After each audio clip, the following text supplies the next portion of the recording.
It's extra drama for book number 55, Perfect Shot.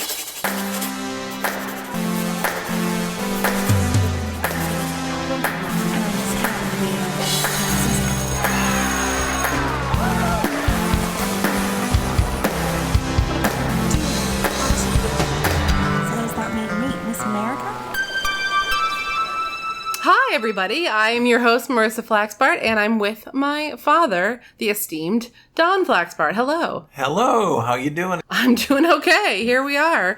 So we're here at your place in Chicago, and you've been going through some books, and you uncovered a kind of a treasure recently that miraculously, in the really fun way that sometimes happens with this podcast, has a little bit of bearing on the events of Sweet Valley High number 55, Perfect Shot. Yes. In Sweet Valley number 55, there is a big dance. There's a class, right? There's a dance whole class. Ballroom dancing class. There's a ballroom dancing class, which ends up with a dance competition. Right. The dance competition in the book is kind of like gravy on top of like the dance was already going to happen because it was for the sports honors. Right. But they managed to make it so that Patrick McLean, who was leading the ballroom dance class, could also like hold this impromptu dance competition. Who was the best cha-cha or some kind of dance they were doing there? Waltz, was it? Really? I don't remember. Let's see. Well, one thing that we didn't tell the listeners in the main episode was that Jessica and Amy were both among the finalists dancing here, and they both had boys. Jessica did end up dancing with Kurt Campbell, the boy she dreamed of dancing with, and they end up disqualifying each other because they like stepped on each other's feet or something. Yes. And also Patrick McLean told them that they were so cute in their matching dresses, which was painful for them. Let's see. Waltz. Gotta spell it right. Well, you're right. It was a waltz contest. Yeah. So that's the fun that they're having at Sweet Valley High sports night. And anyway, you found this book. Yes. This is a book called Betty White's Teenage Dance Book. My sister, my sister's 4 years older than I, and she was in high school, and I was in junior high then. And neither one of us knew how to dance. And we saw this book, Betty White's Teenage Dance Book. So my 4 years older sister and I would take this book out and try to learn dance steps on the living room floor. Oh. For some reason, I was imagining that it was a book that was like your guide for some kind of class you were taking. We had no class. We did have a phonograph back then, which had some dance music. I particularly remember thinking doing the rumba was fun because you really your hips had to get into it just by the way you had to move your feet and which time. So that was fun. And the cha-cha was fun. And the waltz was easy. Yeah. So you and Aunt Linda might have really taken the award at the waltz competition. Yeah, well, we didn't have that big of a living room. If you're really going to do waltz, you need space to move gracefully. You really have to, long legs like Shelley had would have come in handy, or Ginger Rogers, to Fred Astaire. That's where you make points dancing a waltz, as if you can move gracefully over distances and make it look like you're moving effortlessly. Oh, well, that's more explanation of it than the book gives us. Do you remember how old you were? I would think I was just starting. I was probably in about 7th grade. So like 12. Yeah. That's really cute to imagine. A 12-year-old and his 16-year-old sister dancing around the living room. She was probably more embarrassed than I. Well, the strangest thing about it is in this type of paired couples dancing is the man is supposed to lead. So here am I trying to move my older sister around on these steps. If you know my older sister, she probably did not take kindly to that. Well, and I bet she was a lot taller than you too. She was taller than that. Although I was very tall in junior high, I had my growth spurt early. So. Oh, okay. Because she's a tall person too. So I imagine she was already at 16, probably at her current height, or close to it, which is what, like 5'10" or something. 5'11", yeah. 5'11". Oh my gosh. That's so sweet. Well, so you guys went in on this book together. Well, I honestly don't remember where we got it. I might have gotten this back then, the schools encouraged you to buy books so that you could get certain books. I don't remember where we got this book. Marissa has it here, and it's totally falling apart. So a part of that's age, but part of that was thumbing through the pages and trying to get the steps down. Well, I'll post some pictures from this book to our Instagram at Sweet Valley Diaries. Here's what it says about the waltz, which is book number 6 in this dance book. The American waltz, with its sentimental, romantic melodies, is in a class by itself. It is outstanding on 2 counts. It is the oldest social dance done today, and the only one in triple meter, 3/4. And then it's got 3 little notes, ... time. Because the American waltz is done slowly, it is not difficult for a beginner to practice to. And the simple 3/4 time will be found restful and easy. What it doesn't promise is it's easy to look graceful at, like if you're looking at it rather than doing it. You know? Here's the foreword of the book. To the teenager. This is your book. Use it. Nothing has been included which is not proven of interest to you. If you know how to dance, check up on the second half of the book. Find out how to be a successful host or hostess, what the guest's responsibilities are, how to devise novel and exciting ideas for mixers, play party games, decor, and refreshments. In short, everything that makes for a completely successful dance. Without a knowledge of dancing, no fun. Without a knowledge of the social skills which make you part of the group, no fun. So get going and good luck. The postscript, well, first of all, 32, it says, saying goodnight. Make it short and snappy. That's all. Never, never, never chew gum at a dance. Slouch while sitting or sprawl legs. Remain seated while being presented to older person. Cross the dance floor. Go around the outside. Leave a girl standing on the floor. Create a scene. In emergency, request the assistance of a host, hostess, or chaperone. Indulge in horseplay, sliding, or running. Be inattentive or uncooperative while the hostess runs a mixer. Slight one person in order to dance with another. Well, Elizabeth broke that rule in a recent book when a strange man cut into the dance. So there's one other thing that I wanted to ask you about that we didn't talk about at all in the main episode, which is that this was a book about high school basketball, and you were a high school basketballer. Yes, I was a high school basketballer on the B team, meaning I sat the bench, basically. But I was on the team for all those years, so we went to all the practices and stuff. No experiences like Shelley, you know. You guys never won the playoffs? We did not win the playoffs. My brother, Dan, was starting center, and he won some awards. He was a great rebounder. And we made it some finals in the competition. We had a few other really good players, but we didn't win anything. And I don't remember anybody getting their picture taken. Nor being resentful of having their picture taken. Well, I'm sure the team had their picture in the paper, though, once or twice, because I've seen some of those old pictures of you guys on the team together. Yeah. Were there cheerleaders at your games? Oh, yes, we had cheerleaders.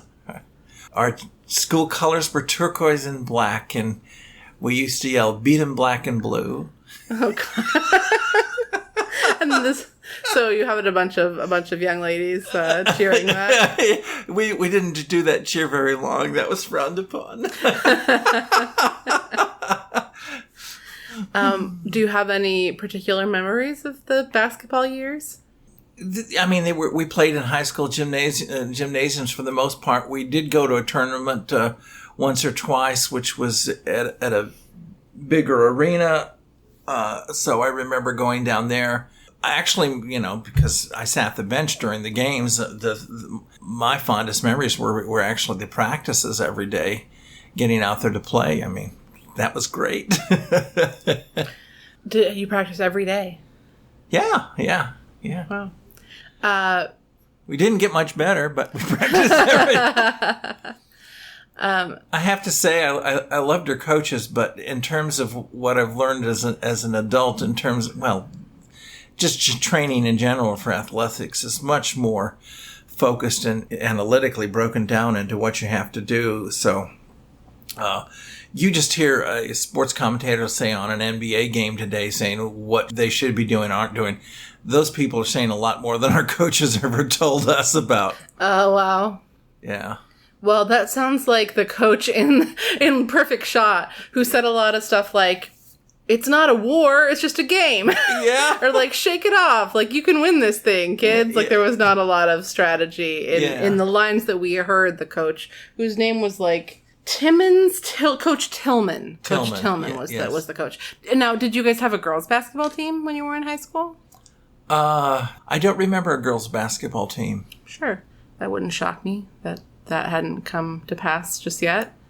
Well, it was before, was it Title V right now? What's the law that was passed about equity in gender? Title IX? Title IX, yeah.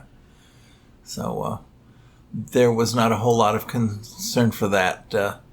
They had sports for the girls and sports for the boys. Yeah, sure. Well, we can't talk about your basketball career without talking about your specialty. I was a good free throw shooter, yes. Right. I could shoot over 90% of the free throws, but then it was like a very repetitive motion, you know? Yeah, but it always makes you think, you watch professional players or, star college players shooting free throws, and, their percentages are way lower than that. They're good at all sorts of things, making shots from all different angles and with so much pressure and defense. Yeah. And then, they stand at the line and make their free throws, and it's just like, the pressure. Maybe they're upset because Greg Hilliard didn't want to go to the dance with them. Yeah. That's true. I'm always surprised at the professional players who can't shoot a free throw, but can shoot a three-point shot from way out on the court pretty consistently. Like, that makes no sense at all to me. Yeah. Yeah. Well, especially to you, since it's something that you were so good at. Yeah. It was a repetitive thing. And for those people I feel sorry for them, but it basically seems to me it's primarily a psychological issue. I think so. Although there is an issue when you get to be a professional athlete. They tend to have very large hands, and the way the ball fits in somebody's hand who has a very large hand is quite different than if somebody has a smaller hand, and that affects how you're balancing the shot, getting the center of it. For male basketball players, do you think that's true? Well, I mean, in principle, I'm just talking about the size of the hand, but I would guess that at a professional level, it would be the men would have much larger hands than the women. Yeah. I don't know. Maybe the basketballs are smaller in the WNBA games. Oh, well, we've got a very noisy alarm sounding outside and a noisy ambulance. I don't know if that'll Whoop it come up across. for the game. It's the parade going on. So, yeah, we can pretend it's everybody cheering for the gladiators. I know. Which I'm not sure that the word gladiator even gets mentioned in this book, which is so funny because it's literally a sports book. But, sometimes I think they just forget. No results for gladiators were found. So, so you win some, you lose some, gladiators. What can I say? Well, Dad, thank you so much for sharing your stories with me. Again, as a reminder, if you take a look at Instagram, at Sweet Valley Diaries, I'll post some pictures from this Betty White's teenage dance book. Yes. Maybe we can get a revival of it. Yeah. We'll see if we can make that happen. I do think it would be very cool if ballroom dancing was something that was more considered to be like a social skill. I mean, that's a big ask, but I feel like it would be very cool. I enjoy dancing, so I wish it was less of a esoteric skill set at this point in time. We were talking about that the other day, but I think it would be easier to get social dancing like this, couples dancing, and people doing it if we had maintained the cultural dances, traditional dances and stuff where young girls and boys got out there and learned to dance with adults, felt comfortable doing it, just like in music or something, playing an instrument.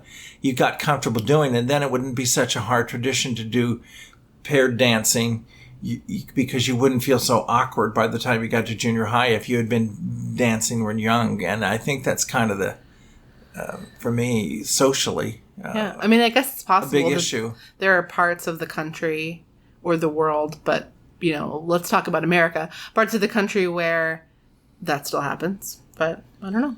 Oh, yeah. I think there very clearly ethnic communities in America where dancing is much more integrated than it is in the Middle Western white culture, shall we say. Yeah, but that could be. But I'm thinking even, if a particular small town, regardless of the cultural influence, even a Midwestern small town had a particular local tradition of some kind of dance that they held. And I suppose it's possible that they could do, but I don't know. I'm just fantasizing about what might be possible. Well, thank you again, Dad, and thank you again, Gladiators. And remember to tell a friend about the podcast.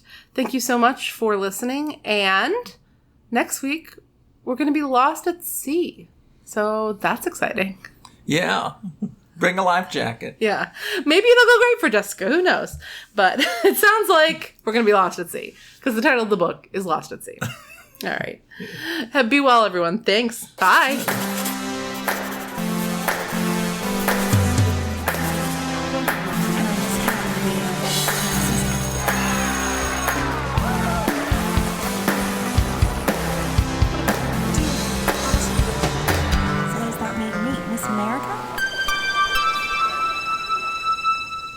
What actually would have been fun if we could have gone to this dance is to see Patrick McLean do some dance number where he was dancing with both of the girls at the same time, like an old Hollywood movie, because he was all in his tuxedo. Yeah.